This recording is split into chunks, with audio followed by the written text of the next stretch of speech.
All right, so let's go ahead and what we have working right now, let me just run this real quick. I think we have it doing the whole lexical address, adding stuff to our tree right now, right? And then we want to add a button for visit in order.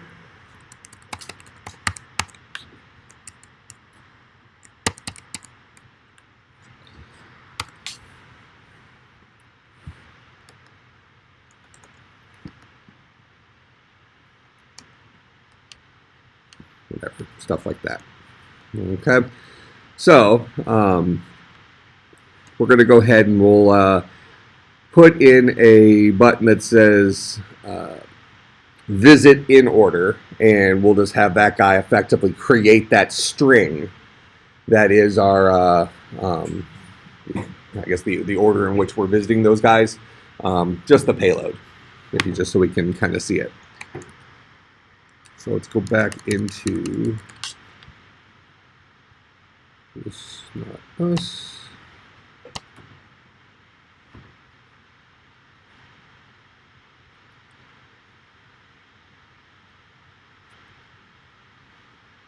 And we are already doing this in JSON, correct?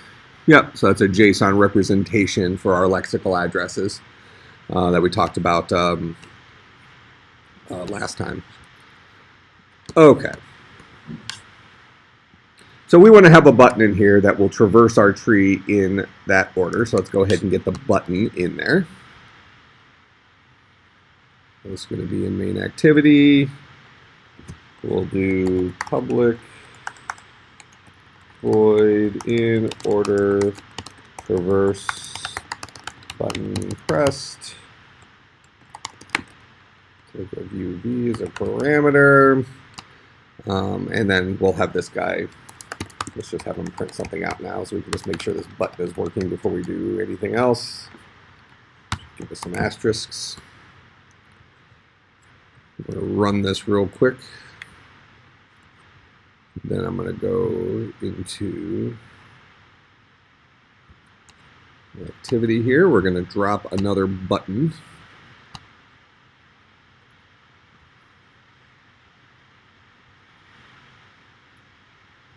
Put that one below it. All right, and this button will say on it, what, visit in order, like that. And we want this guy's OnClick to be in order traversal or traverse button press, whatever, like that. Let's go ahead and run this guy again and make sure it's the correct OnClick that gets called.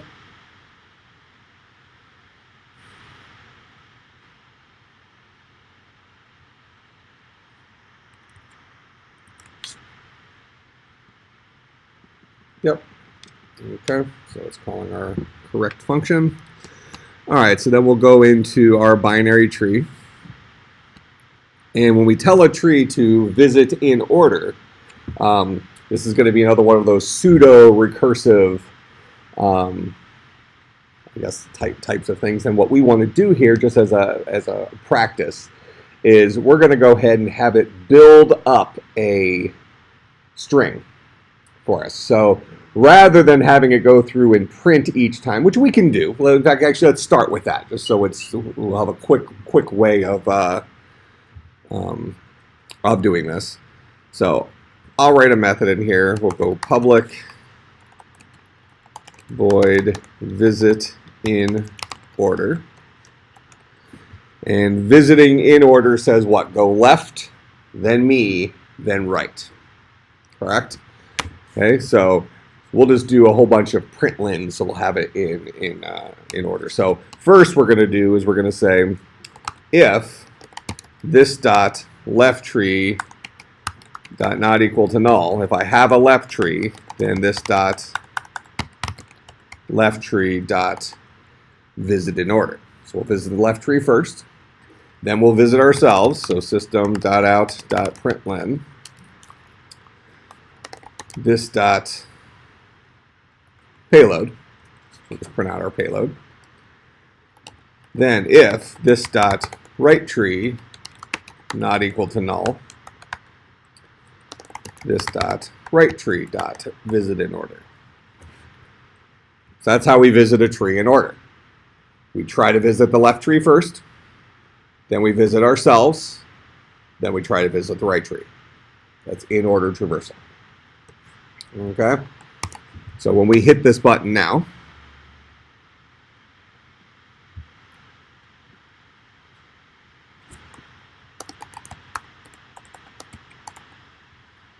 there's our visit in order for our tree. And let's go ahead and build this tree. So what do we have? We added a 6, then a 5, 4,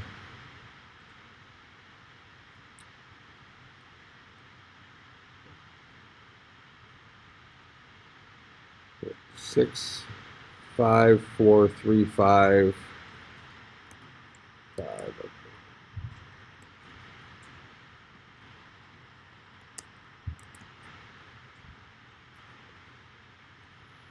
So there's 6, 5, 4, 3, 5,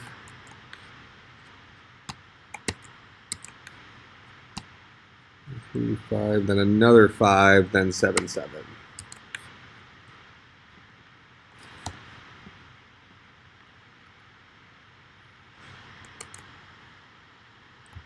Okay. I think that's correct, right? So 6 in the middle, 5 is 1L5, 4 is 2L4, 3 is 3L3, 5 is 3R5, 3R5. Then we have 4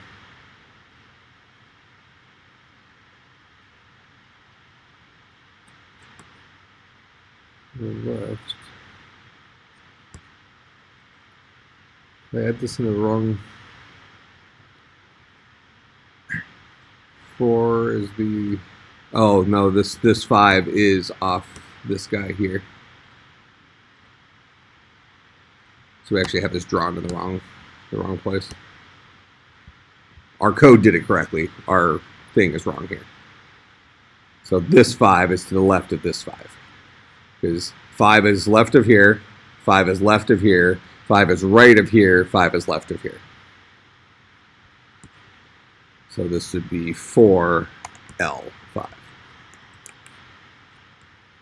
Okay? So if we visit this guy in order, we should get a, let's write it out here. We should get a 3, then a 4, then a 5, then a 5, then a 5, then a 6, then a 7, then a 7. Like that.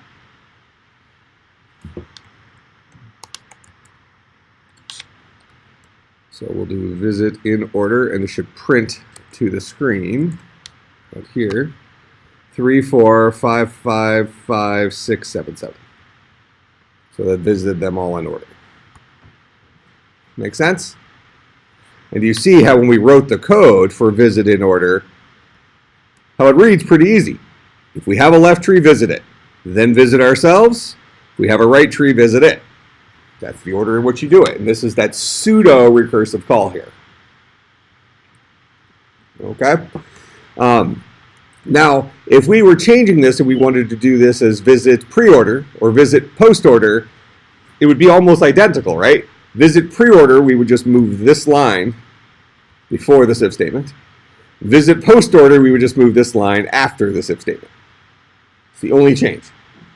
Just the order in which you visit the nodes of the tree. Okay, now let's say that for visit in order, instead of having it do a whole bunch of printouts like this, I wanted to have a single statement that printed and looked something like this.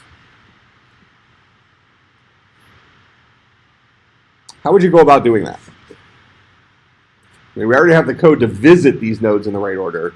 But what we're doing each time through now is we're printing something to the screen. Rather than printing something to the screen right away, instead I want to kind of build up my answer, and then when I'm done, deliver the answer. Okay. Tell me how you want to do that. Keyword stack. For queue, you just whenever you instead of the system data print in, you put it into the queue, the first one, the second one, and then you print it out. You just print. Okay. So why a queue instead of a stack? It's first. Yeah, we're storing up an order, right? And since we're storing up that order, when we visit those guys, rather than spit them out to the screen right now, we're just going to put them in lines. Like, you're next, then you're next, then you're next, then you're next. And we'll DQ the line later on. It's like, I mean, I think it's actually not the solution I was thinking of, but it's a pretty good solution. Okay. So, but isn't that kind of the same thing? Yeah, I mean, he wants to use a legitimate data structure that's meant for holding things. You want to maybe just use a built-in thing that we could utilize because of the nature of our data. The nature of our data is a number followed by a comma. Well, we can glue that onto a string, no problem, right? But it's still the same solution. Build up a queue, okay? Where are we going to put that queue? So that's where things get a little sticky. So right here, I want... when I want my left tree to visit itself in order, I'm going to tell him to visit himself in order. This is where I'm actually printing stuff out right now. So rather than just directly printing stuff here, this is where I should be adding to a queue. Where? Where is that queue? Where do I have access to it?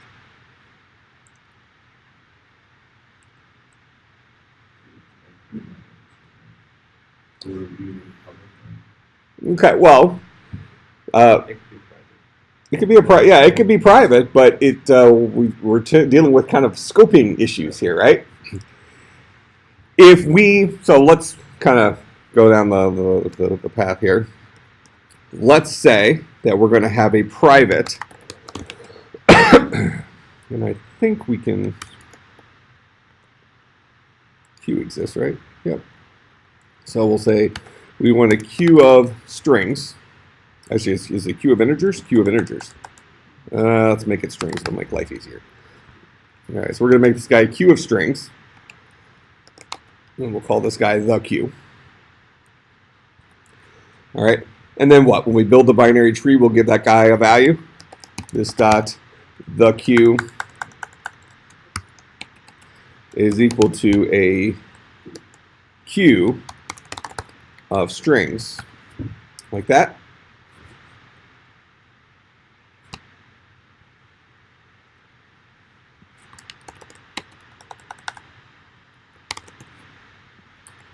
Okay. Should be okay with that. Queue is abstract, so we can't specifically make a queue like that. That's okay. We'll just make this guy a linked list. Everybody's going to be happy.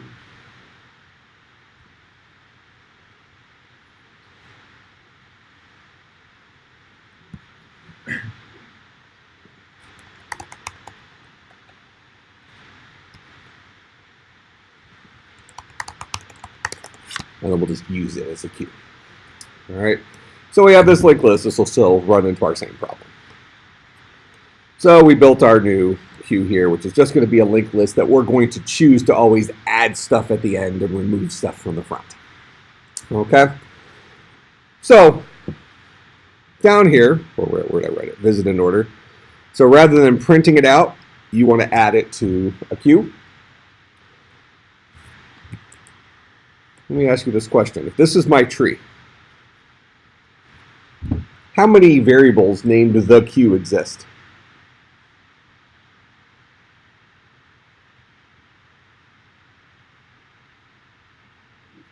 Eight of them. I have 8 instances of linked lists. Each of those guys, each subtree, has its own variable called the queue. Really, as I'm visiting all these nodes in the tree, I kind of don't want these guys to keep track of all the secrets themselves, right? We need to escape the inner portion of the tree and get it into a variable that we have access someplace, externally to that. Does that make sense? All right, so with that in mind, how do I give myself my Q in a place where it's actually accessible? You just have it as a parameter. And then whenever you call it, when you call it for the first time, you have to be giving that Q. You have to make a new Q. Okay, so when we first call, so rather than make it a global variable up here, and a private variable of this guy, you instead want to have it when you pass in your Q for your, when you do your visit in order, you're going to have this guy take in a linked list of strings, maybe called the Q. And then he's going to pass the Q on, and he'll pass the Q on. Okay, so he'll just keep passing the buck, right? All right, so pass the Q on. Then, back here where we originally call it, well, then in here you want to say the Q dot add. Add always puts it at the end, right?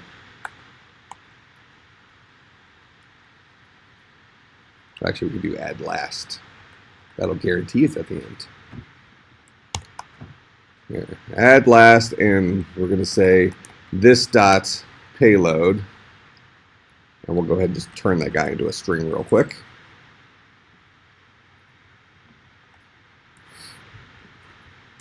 All right, and then ultimately, at the very end, after we've done everything, we'll go ahead and return the Q, and this guy will return a linked list of strings, like that. And then when we originally call this guy, we visit in order, we want to go ahead and we're going to say, actually, we don't need it to return it. I'm going to ask that question in a second, so hold on. So we're going to go, I'm going to say linked list of string. We'll call this guy the Q here. Be a new linked list of string. We'll go ahead and pass it the Q. Now, if I came in here and I left, why do I not need to actually return that linked list there? Yeah, I'm manipulating it in memory. So I'm passing around pointers, so I don't actually need to return it because way back here at the beginning, I still have access to it right there. So we'll have this guy still return void, so he doesn't actually return a value. Just when it's this guy's turn, he'll go ahead and add himself onto the queue. Okay? Otherwise, he'll pass the buck to either his left or his right tree, when that makes sense. When all is said and done, back out here, we now have what should be a filled queue.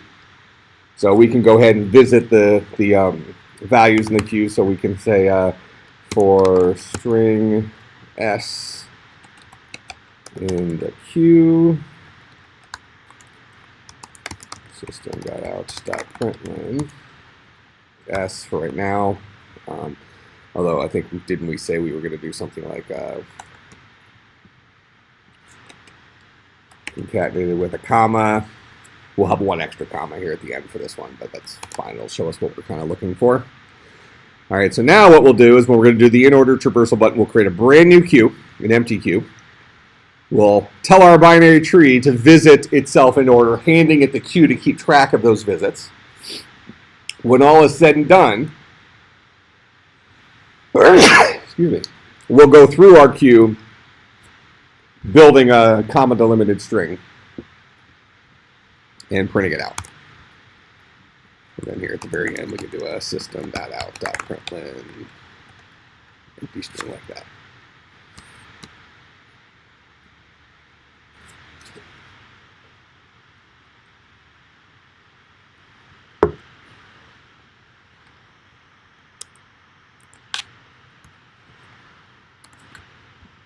Just going to randomly add some stuff. We know it's visiting in the right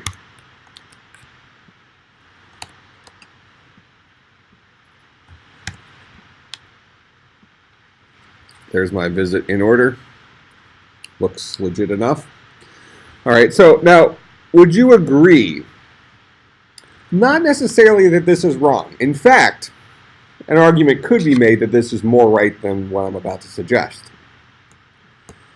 But isn't it a bit inconvenient that we have to create a linked list here? Every single time you click that button, you create a new linked list and you pass it into the visit in order and have that guy just kind of pass this queue around. I mean, when you think about it kind of from an organization perspective, and this actually becomes an interesting dilemma, I think, for programmers. As a programmer, we have several different goals, especially as you start working on larger projects where you're working with a team. So your overall goal probably is you want to write code that other people can read, right? Code should be understandable, blah, blah, blah. Well, you also want to make code that is self-contained. That is, your code is reliant on your code and doesn't rely on all these extra prerequisites being in existence in order to pull off what it needs to pull off. But then at the same time, you also want to, since your code should be readable, and maybe you're on a time crunch or something, you also need to solve problems and maybe the path with using the path of least resistance, right? The easiest way to solve the problem or the most logical way to solve the problem. Again, kind of thinking back to how you solve problems in real life. And you think about there's some things in real life that, you might do one way because you're in a rush and it's the quick and dirty way to do it. It'll get the job done. It's not you wouldn't necessarily put a rubber stamp on it and say this is the right way, but it is a way. We've all done that, right? You're on your way out of the house. You're supposed to take the garbage out. You kind of haphazardly just kind of toss things in. Like I collected most of the garbage, and you get it down by the street or whatever. But you didn't do a real thorough job, but you did better than nothing. Okay. Now, are there arguments in industry where maybe that is appropriate? I think so. I mean, I think as a computer programmers, we're in an interesting situation. Most of us, when you go out into industry, you're going to be an hourly employee. So now you got to ask your question: what does your boss want? Does he want it done right? Boss probably wants it done accurately. That's probably a reasonable assumption, right? Probably doesn't want you to do it inaccurately. Do it accurately, but if you had two choices, can you do it accurately quickly or accurately slowly? Which do you think the boss is going to choose? It's probably not necessarily so cut and dry, but can we say more times than not, accurately and quickly is going to prevail because it's going to cost him less money? It's a reasonable enough assessment, right? But then there's some other things that play into this. So it saved us time right now, but maybe it cost us time in the future because of a decision we made right now. Make sense? So really, some of these decisions are very interesting decisions, and there's not necessarily always a clear right answer to how to do things here. I'm typically not an advocate of passing around little helper variables like this as parameters into a function. Having said that, it does allow this guy to be self-contained. The only purpose for this queue right here is as a data storage unit for this one call to Inorder traversal. We can say it's memory inefficient because every single time they call Inorder traversal, we're creating brand new memory for this stuff. We're doing whatever it is. We're displaying some stuff. But what happens at the end of this call? What happens to the queue at the end of this call to Inorder traverse button pressed? Yeah, automatically garbage collected. Memory's cleaned up. Fine, that's extra work, but who cares? We're not losing sleep over that. We don't care about Java and how much work they have to do. It's not our problem. Fair enough. But we might be inclined to make this easier on ourselves. And I say it's easier on ourselves, but more convenient. Like I said, typically I don't like passing these little extraneous variables into. It's almost like that idea. I don't even know. I think these still exist. When you go to like a museum or something, and they have the thing where you put a penny in there, and then you turn the thing, and it crushes it and puts a stamp on it. Or, it does something to the penny, right? But you have to provide it with the penny. And a quarter. Oh yeah, man, capitalism at its best. And a quarter. So right, exactly. Wouldn't it be better if it just cost you a quarter and they spit out a penny to you? Why do you have to put two things in? I have to give you the metal to bend. Can't you? I'm paying you a quarter for this service. You can't just provide the penny. Poof, magic. That seems to be more convenient, right? I mean, there's not a real high chance you're going to have a quarter on you, okay? But there's probably a better chance of having a quarter than a penny. I mean, we're in that world now, right? How many of you, if you saw a quarter laying on the ground, you'd probably pick it up? Most of us, right? If you saw a penny, if it's completely out in the open and it's clean and all that stuff, maybe. But generally speaking, if it looks suspicious at all, it's going to take any sort of cleanup time. You might walk past a penny. I don't even care if it might be a coin. What? I'm not a big fan that we have pennies and nickels still, because those are, I don't know, dime might even be close where we're like paying more for it than it. Yeah. I don't.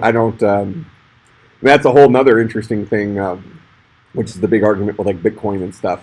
Why we even still have any sort of paper money? I mean, isn't money just numbers and things like that? So, yeah, I don't know. But there's also, that's kind of the argument for that debit card thing as well. So, a lot of people have gotten in trouble with credit cards because you can just keep swiping until it tells you you're not allowed to swipe anymore because you're over your limit. Now, when you are carrying around physical money, that's kind of a lot of like the get out of debt books and stuff like that. They tell you to pay for everything in cash and that kind of stuff because you feel it then. When you open up your wallet and you pull out $4 and you see you only have $2 left after that, that gives you it reinforces the idea that you're almost out of money. Whereas with the credit card, the only thing you get is how many of you have ever worn out a credit card? Like the credit card actually, like the strip gets worn out. Debit card? Okay. Yeah. Yeah, that means we're spending too much, right? It's ridiculous. But so there's an argument can go both ways with money. I think it might be better for the psychology of a person to only use real physical money, but it's definitely inconvenient for us. So which is the right solution? It's kind of related to what we're talking about here. Do we choose convenience usually, or do we choose best for us usually? Like the fast food industry answers that question pretty clearly. What is it? Something like 20 billion souls served now, or something like that at McDonald's. I keep, just putting the number up. But we like convenience, and we'll die from something later, whatever we've caught. So it does, and those same things translate into our programming. Why am I at 28% battery life?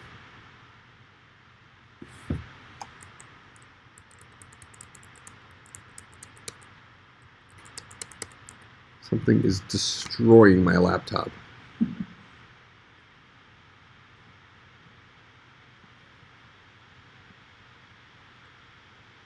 Using significant energy, display brightness. Okay, let's turn that guy down a little bit. In Android Studio.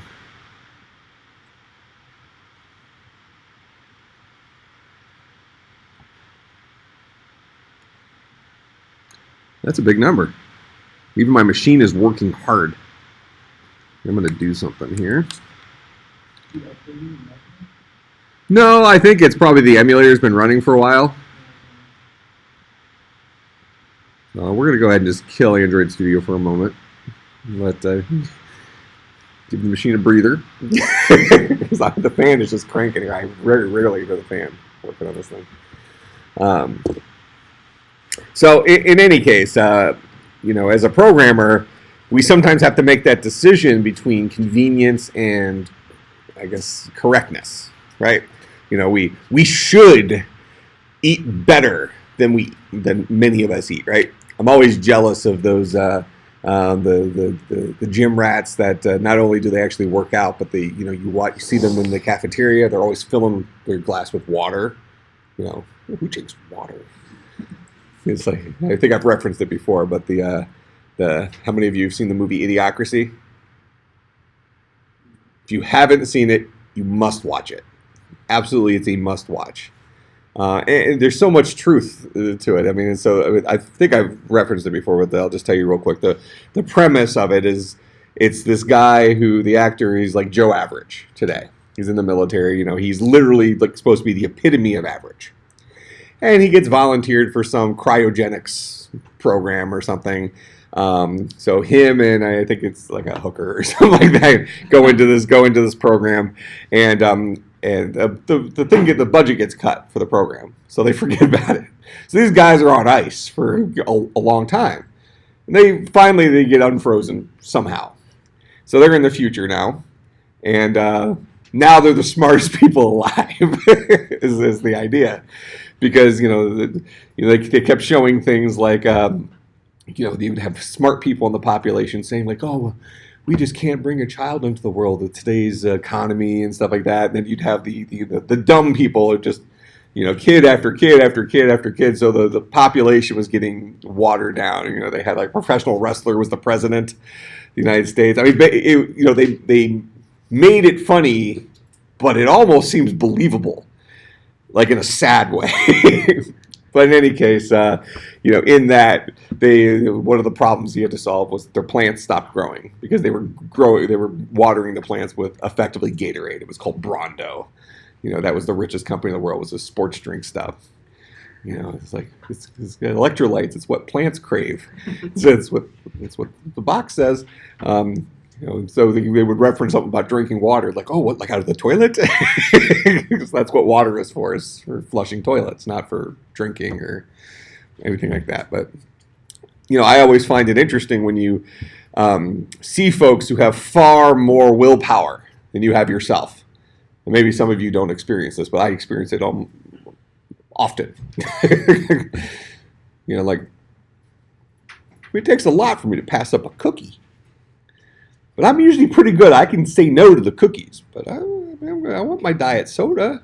It's like, oh, well, it's causing cancer and stuff like that. But I want to drink water. I like the bubbles. Well, there's bubbly water. Now, it doesn't taste good.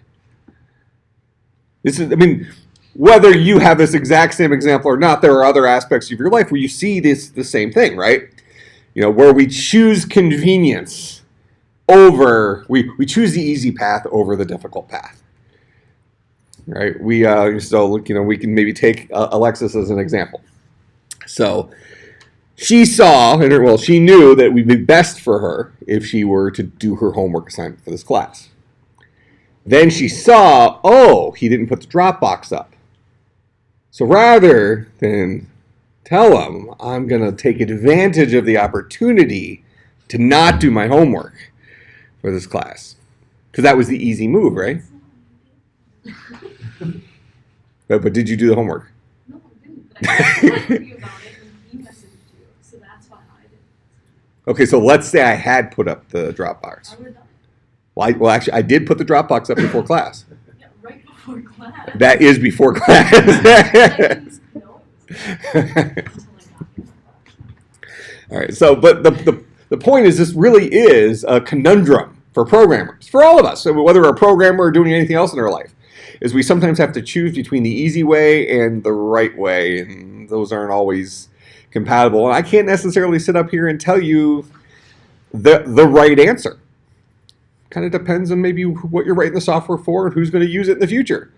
If you're throwing together a utility that's really just going to be used by you, or it's only going to be good for the next 5 or 10 days or something while you're solving some other problem that this thing is going to be used for, take every shortcut you have to take to just get the thing done. Nobody's impressed if you throw a zillion comments into your code so you're nice to the next guy that's never going to look at your code because, this thing's going to be trashed in a week.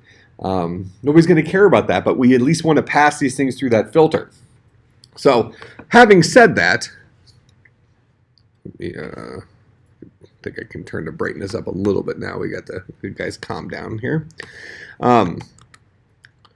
Remind me, and we've definitely done it recently.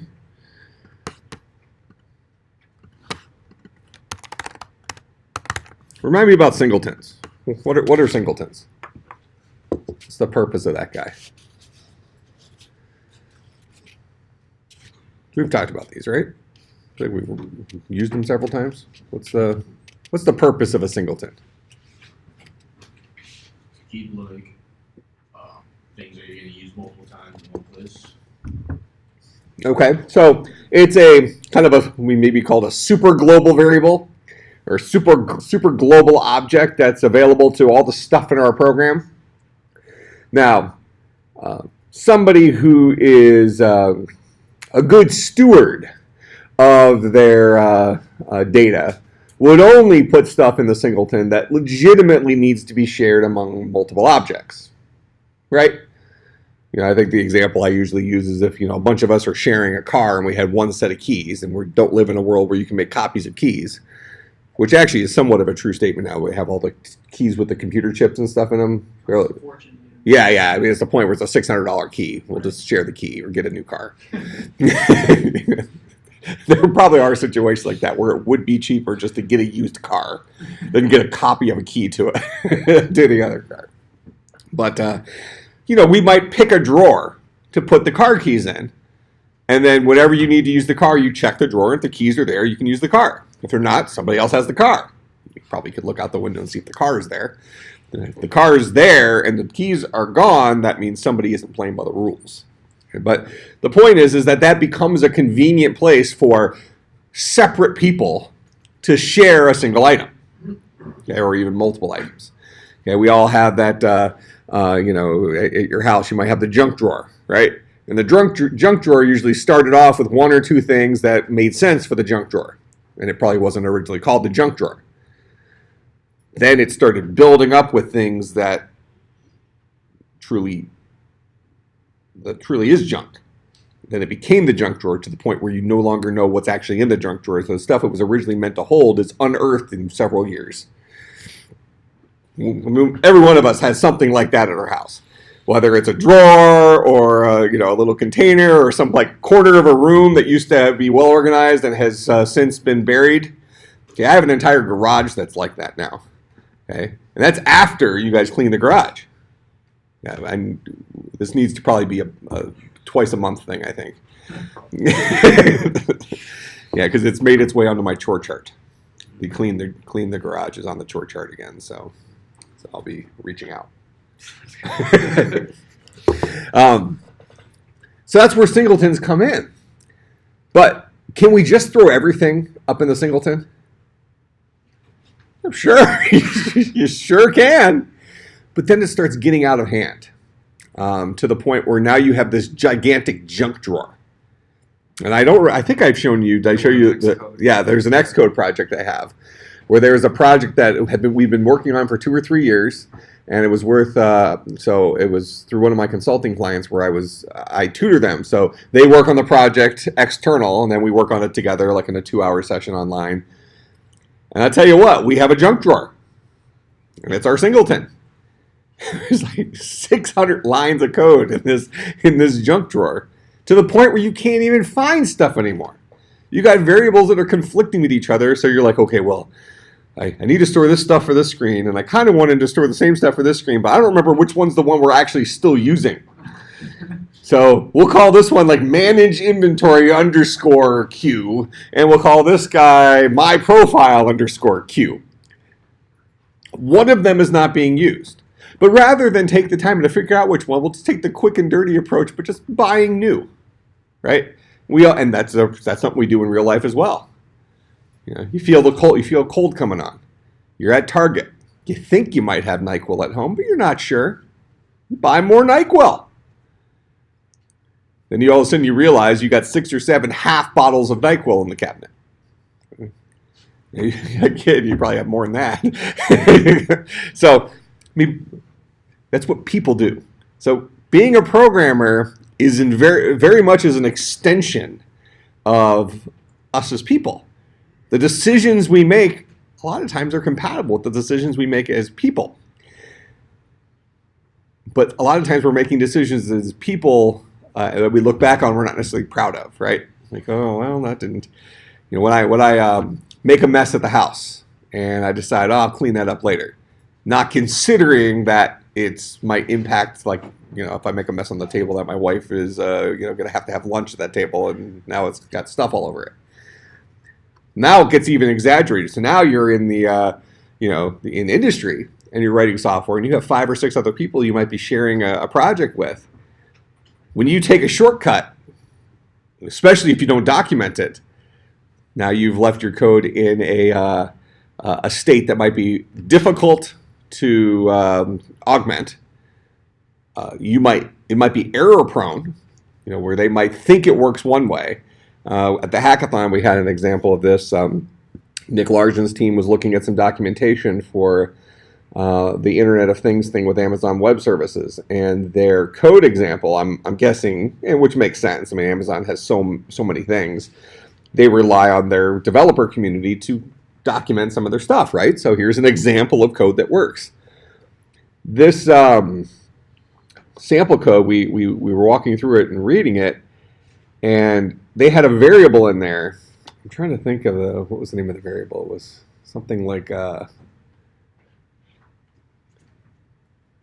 think it was like the selected video or something like that at bucket, it was an array. Okay, the selected video. What this thing actually held was the a 256-bit security key. Had nothing to do with videos. So multiple things are possible here. Either the security through obscurity, so the programmer knew what they were doing and purposely named the variable something deceptive to maybe make their code harder to follow. Because, I mean, chances are it was that when they first started writing this code, it wasn't meant to be a example code for this thing. It was probably just they threw it up there after the fact. Or it might have been a variable that they had previously made to hold a video, then realized, oh, I don't need to hold a video anymore. I actually need to hold something else. And rather than renaming the variable, he just threw the other value in there and figured, oh, it's the same type. We're fine. And in the moment, that's okay. Because you can remember that, oh, the selected video is actually my security key or my password or something like that. But now we see as it kind of spilled through how that has a long-term impact on other people that are looking at your code. All right, so having said all that, I might even argue that as a general rule, I don't really want to argue this. There's a historical statement in programming, it's been around forever, that says global variables are bad. How many of you ever heard this before? Whether you've read it in a textbook or something like that, they basically just say, never have a global variable. Global variables are bad. You might say, don't just automatically make all variables global. That's probably bad. It's probably bad to make everything global. But every now and then, wouldn't you rather just have a global variable that helps you solve a problem quickly than do this crazy workaround to just avoid having a global variable? That makes sense, right? But for a long time, that's not the way it worked. For a long time, the mentality of programmers was global variables are bad, never make them. Ever. Well, then I remember asking myself when I was a lot younger, well, why do they exist? Why do global variables exist in these languages if we're never supposed to make them? Sometimes global variables are okay. The same thing's true here with a singleton. Singleton is effectively a modern-day global variable. It kind of augments our scoping rules, right? Well, I could sit here and say, don't abuse a singleton. Don't just throw everything in the singleton, whether it needs to be global or not, just because it's convenient. But you should probably still use it. Kind of, they're helpful sometimes. Especially when especially in mobile application development. And, we've seen this, the difference between Android and iOS. Android has built into it every activity comes with its own little backpack. It has a little backpack on, and you can stuff extras into the backpack. So when an activity is being born and you want to give it some values to take with them, you put extras in there. So he can have, the name of the person who's logged in, that kind of stuff. So you can package it up with that activity, you put it into the intent, and then you launch the activity. iOS doesn't call it specifically that, but it's similar. You define some variables in there and you set them in the segue or something. It's the same thing. This guy has variables. I will set variables as this guy is being launched. But what if this guy and this guy both need those variables? Well, do I pass this guy the 3 variables and also pass this guy the 3 variables? Or do I put those 3 variables up here and let both of those guys get them when I need them? It seems to make more sense, right? Especially when you go to 3 or 4 or 5 or 6 screens that all need access to some of the same stuff. So I think a singleton makes a whole lot of sense. And now some of our development tools have singletons built into them. So in Android, I think I can go make a new Java class. I think I could choose singleton. I think that's a choice. I don't like the way they rate their singleton, but it's fine. But, the point is it solves the same problem. So I guess I like the use of singletons for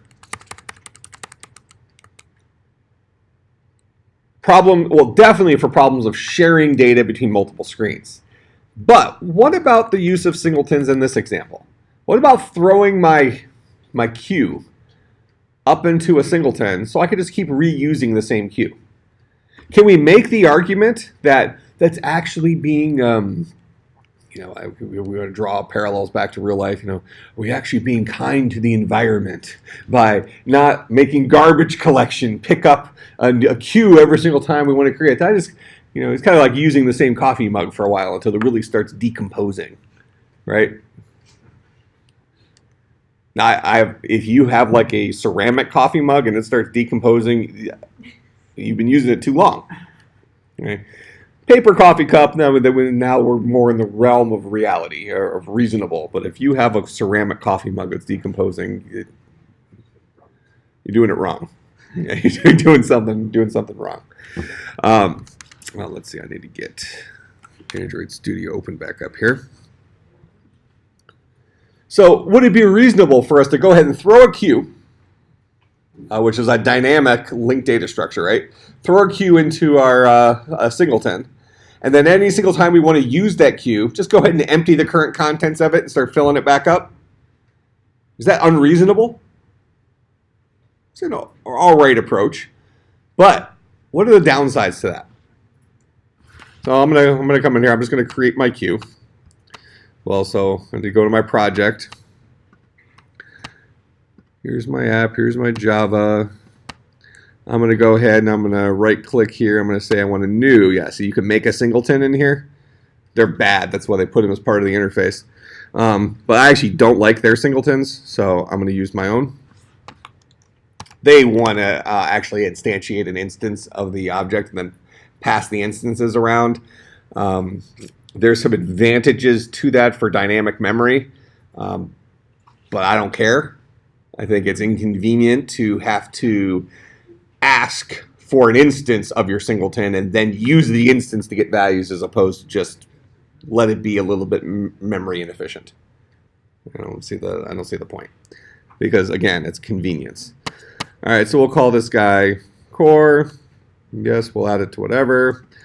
All right, and inside here, we'll go ahead and we will put this guy up as it's going to be a linked list of strings. We'll call this guy the queue, and he's going to be a new linked list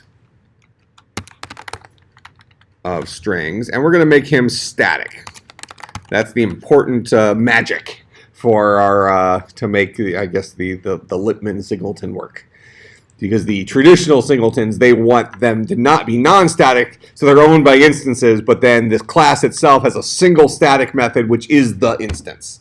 So you request the instance, then use that instance to get the stuff. It's dumb. Just completely dumb. So our code is better. So that's it. That's our singleton. So now we have this linked list in here, and this guy can be used for all sorts of stuff. It's just a utility queue, right? Just like we have stuff around the house, and we might use the same thing for multiple things. So I have a little utility queue here. If I need a queue for something, I got this guy. All right. So we'll come in here to our main activity.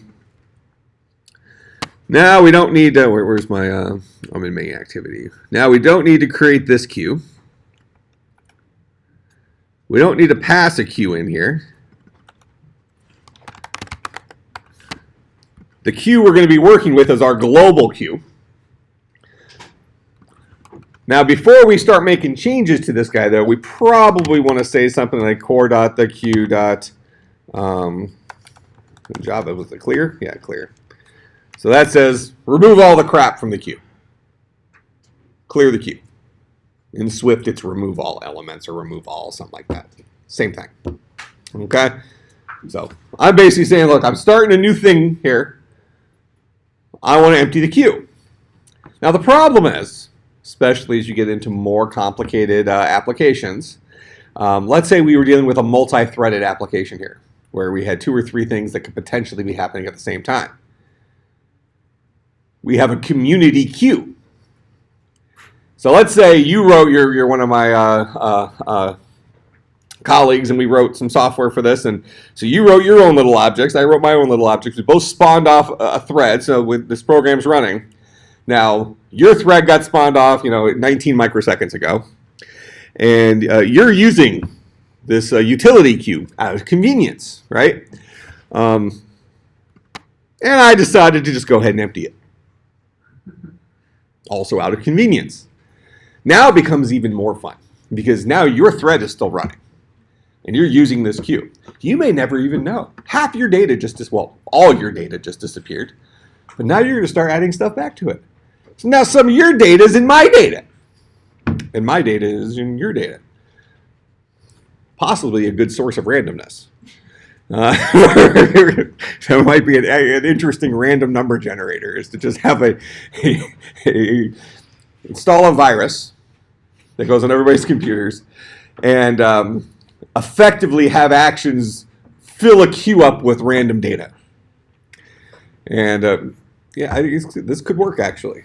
It could be keyboard clicks and stuff like that, mixed in with GPS locations, like where they are in the world. And at some point, you got to get abstract enough where their common movements within a certain location in the world during a certain time of day has to be random enough where it's not predictable behavior. Legitimate research idea. There's a whole area of research in computer science about true sources of randomness. Yeah, we might be onto something here. Even at the very least, it would be a free publication and entertaining to write. Like, man, I got a virus. Yeah, it's not really doing anything bad. It's just you're just populating a random queue. It's not even touching your machine. It's just whenever you click something, it puts a value in the cloud. What, like one of my values? No, just a value. And I use the term a value really loosely. But in any case, so his thread is operating on this queue. I've just cleared the queue completely haphazardly, not even thinking about his existence. Is that dangerous? Selfish. Well, it's definitely selfish, but who's not selfish, right? So does that mean we shouldn't do this? Let's keep doing it. Then I want you to tell me whether we should do it. All right. So we'll clear the queue. Visit Inorder is no longer going to take a queue as a parameter because we already have a queue.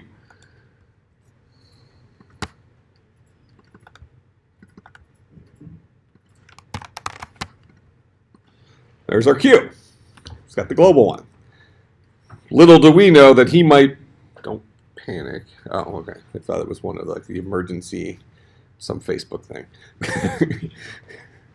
It's like, we're War has started.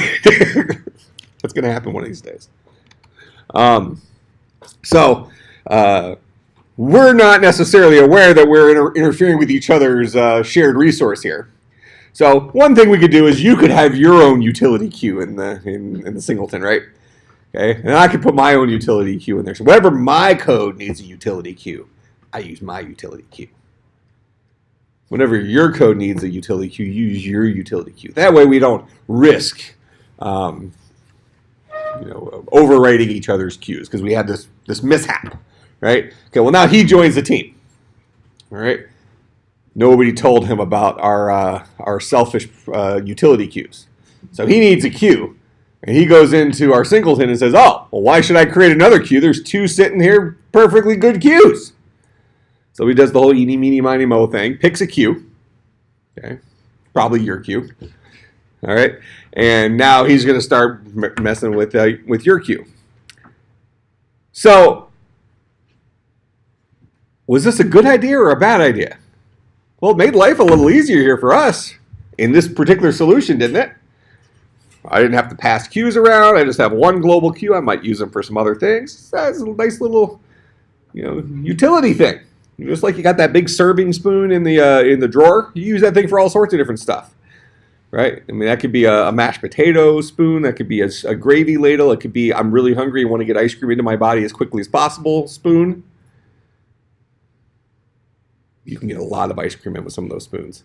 I like the ones that are like, I don't even know if I want to call it a shovel because they're very flat, but it's basically like an ice cream wedge. You know what I'm talking about? Because then you can get like big old chunks and then you can just eat around it for a little bit until it melts enough that you can just get the whole thing in your mouth. Then you realize that you make sure you get a plastic one, not a metal one, because the metal ones will actually adhere to your lips. I read about this. Nothing I've experienced, clearly. Yeah, it's pro tip. Pro tip. Last thing you want is to be a fat guy sitting in the emergency room at 3 a.m. with a metal ice cream spoon attached to your face. Yep. Gets you in there to the... Oh, funny thing is the room was wondering, that may have happened. I wonder. Is this based on experience? All right. So when we click our activity, we'll go ahead and we'll click our button. We'll clear the queue. We have our function here, visit Inorder, which relies. So this is this concept called. I think I've referenced it in here before. You should have talked about it in the software engineering class. This idea of coupling. You talked about that? Is that with me or in the software engineering class, or yes? We like to talk about software engineering. Okay. So tell me, what is coupling? What does it mean to when code is coupled? And is it a good or a bad thing? Go ahead. I think it just means it's connected in general. It's like we were talking about, like connected modules. Okay. It would be fair to say that your car keys are coupled to your car. You can't operate without, generally speaking, you can't operate your car without having the keys. You need both of those things present. You can't drive somewhere if you just have keys. Okay? You can't drive somewhere if you just got a car. You need keys and car to get someplace. Those things are coupled together. Does that make sense? So, is coupling a good or a bad thing? Maybe neither. Maybe both. Necessary. Would it be a good idea? See, yeah, the necessary thing is I think a good path, because as a general rule, should we strive as programmers to make our code as uncoupled as possible? Why? What's the advantage of, and forget about convenience, because that's always going to get in the way. That's why we sometimes run to McDonald's when we know we shouldn't eat it. Okay, forget about convenience. Why would it be in our best interest, if we had time, we had unlimited money, whatever it is, to make our code as uncoupled as possible? So we don't run into the situation we talked about a little bit ago. where my code was reliant on this global queue, his code was reliant on this global queue, and we didn't pay attention to each other's stuff because we both just shared the same global queue. Because our code was coupled to this queue, they were they potentially were in conflict with each other.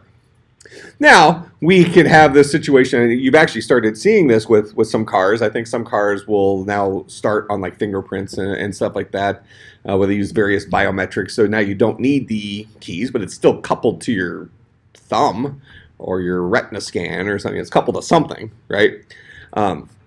But as a general rule, and usually I kind of replace the word coupling with this idea of I like making my code self-contained. Okay. Doesn't matter what happens inside of your little function here. If it all is happening inside of your function, it's not impacting other people. So if you can get what you need out of it done, a software engineering technique, right? When you have multiple people working on the same project, and let's abstract this and say this guy's working on this function, this guy's working on this function, it doesn't matter what the code inside of those functions looks like. As long as they take an accepted number of inputs and produce an accepted output. How they accomplish it, assuming it's accurate, isn't important because it's uncoupled to the rest of the world. You can pick your own stupid variable names. You can do your own, weird approach. I mean, then you have, kind of programming structure. You should try to write code that's easy to read and stuff like that. But it's probably better to write unreadable code that only matters to you than to have coupled code that's unreadable. All right, so we're going to say in that idea coupling is bad. Is coupling always avoidable? The answer is no. Sometimes we need to have things that are reliant on other things.